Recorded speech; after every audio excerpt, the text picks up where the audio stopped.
The only silver lining for COVID-19 was that it basically created the spotlight on digital health application, which was extremely important even before that, because we had significant cost pressures going on and a significant amount of waste going into the healthcare system. Let's see what the leaders are saying. As devastating as COVID-19 has been, it has also been the best thing to come along in a long time in terms of stimulating healthcare innovation.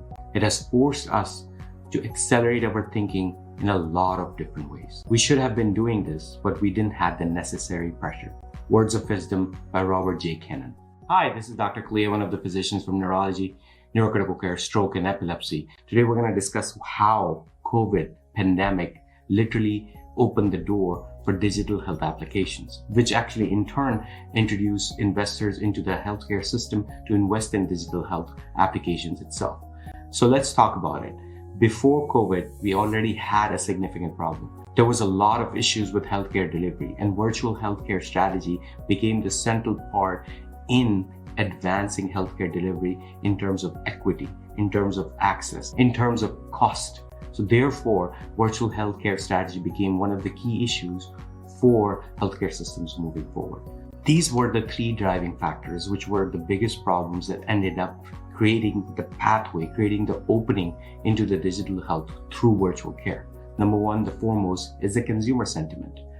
And I hate the word consumer, so I'm going to continue to use the word patient, but on the slides, you're going to see some consumers, because some of these is coming from management consulting companies, but oh well, we're going to use the word patient from now on. And then the second one is the cost pressure, which is the reimbursement, actually, environment in which we can, as physicians, being paid to provide virtual care.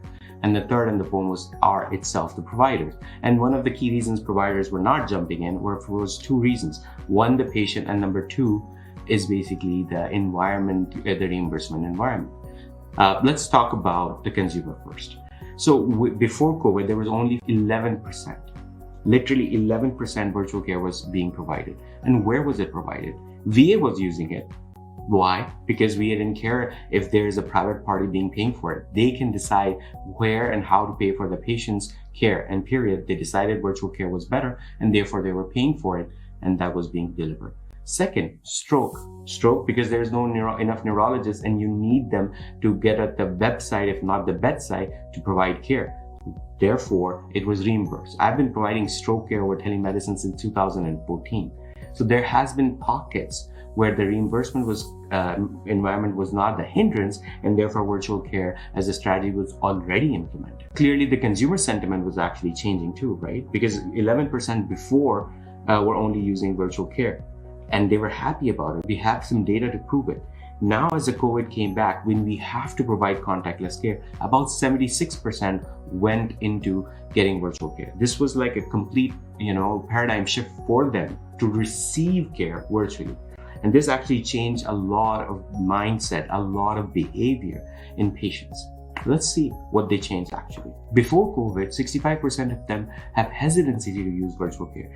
Interestingly, after COVID, 87% thought that telehealth services, specifically non-urgent consultation, can be very good, which is odd because I provide acute stroke care, which is highly hyper-acute urgent, which is, again, there's no way around it. So both of these situations, people have thought that it is extremely important that they get the care they want. Before COVID, 56% believe that it is not possible to get good quality care. After COVID, the sentiment completely changed. About 80% of them thought that you can get the same quality of care through virtual care delivery as compared to non-virtual in-person services as well.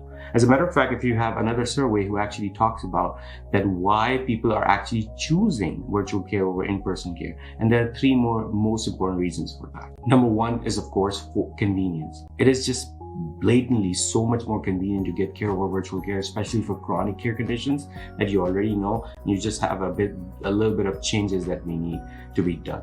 I have a family member that had ulcerative colitis, and what happened was that they needed to change a little bit of their medications rather than driving all the way, getting the babysitter, calling it in. They just sent a message. The physician did a quick video call, up titrated his medication, and boom, you're done. So when I was actually amazed because I do that for epilepsy. But when you see that feedback from a patient and a family member, you feel like, wow, this is something that is going to be the future, period.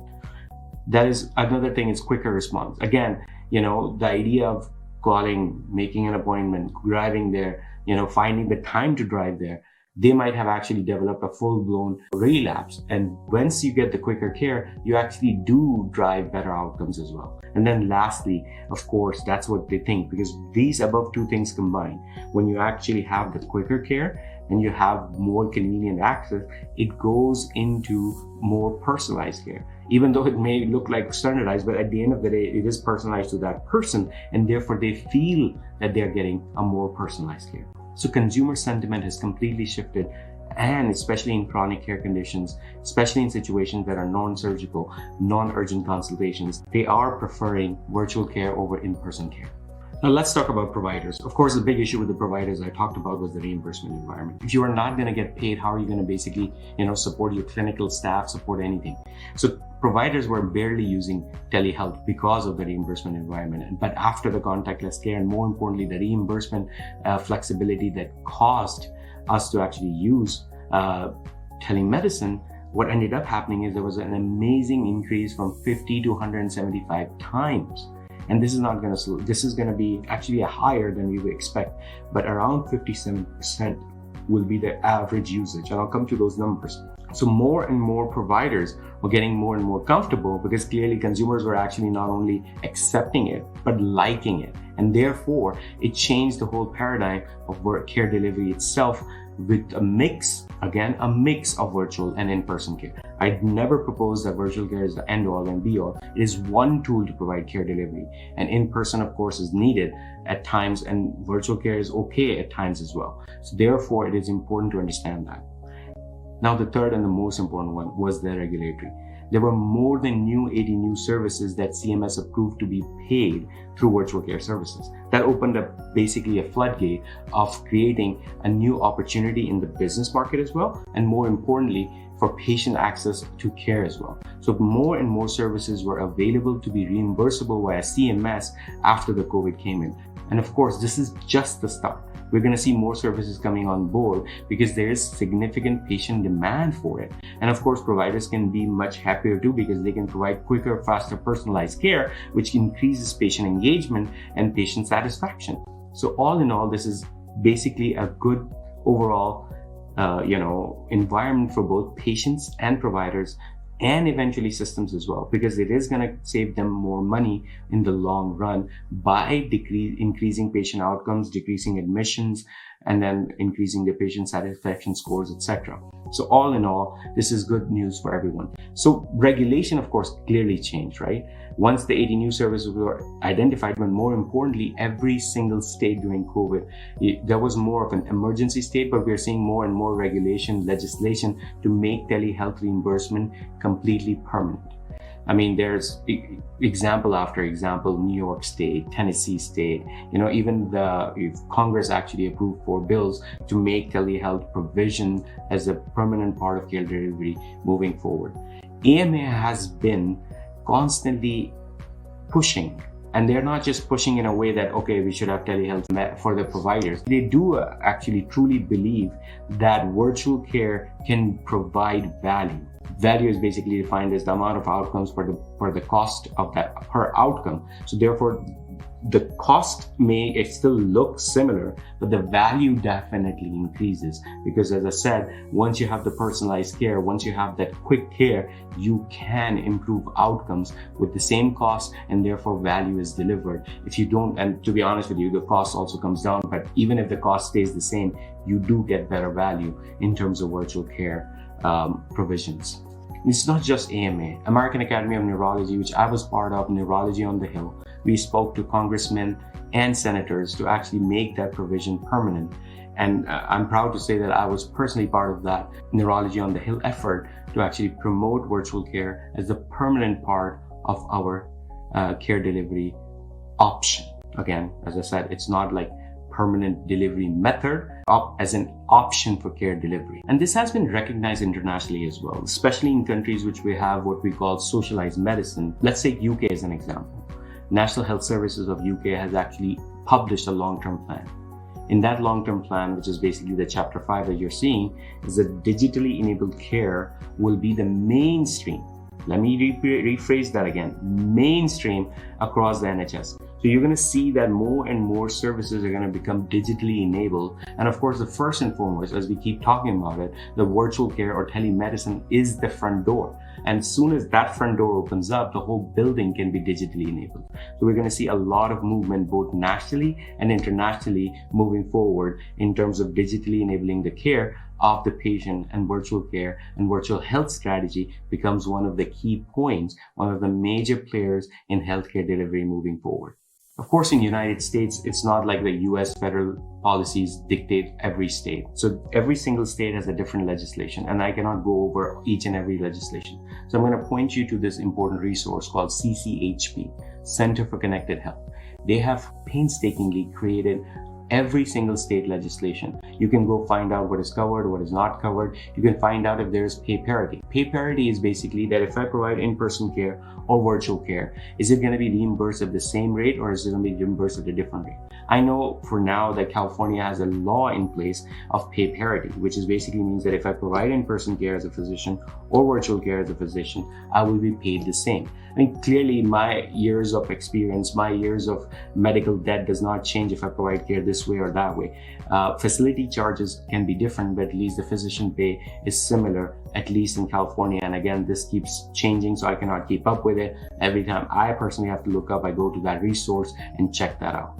The future is going to be virtual care, and we are seeing multiple management consultant companies, including, McKinsey, etc., have been pointing out that virtual care as a strategy will be extremely important, especially in two areas. Number one is chronic care management, where the current, is before COVID it was only 6%.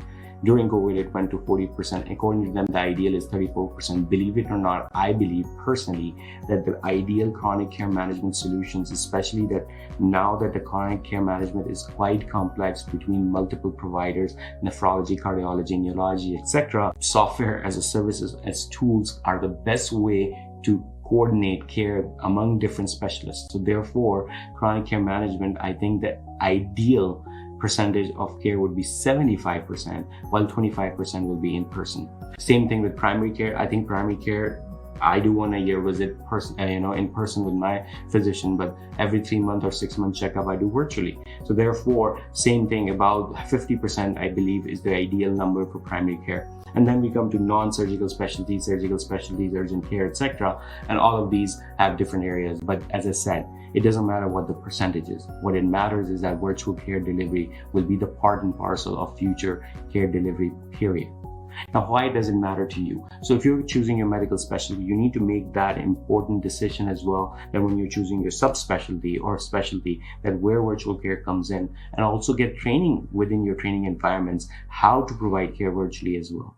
And we're going to talk about that at some point in time. What is the difference between bedside training, which is when you're in person sitting next to the patient, or a website training in which you are able to provide care over telemedicine. And that training should be done because I feel that there's a huge difference in people, because we need to understand how to create confidence in patients, how to maintain eye contact, what different things to show, etc. For me, I love telemedicine because I can pull up an MRI right away and show them and actually point it out, which is so much harder in person, believe it or not. So there are, of course, pros and cons for every situation, but you need to think about how you're going to plan your career as well. Not that this is the be all and end all as far as the decision making is concerned, but it is an important factor in choosing for future.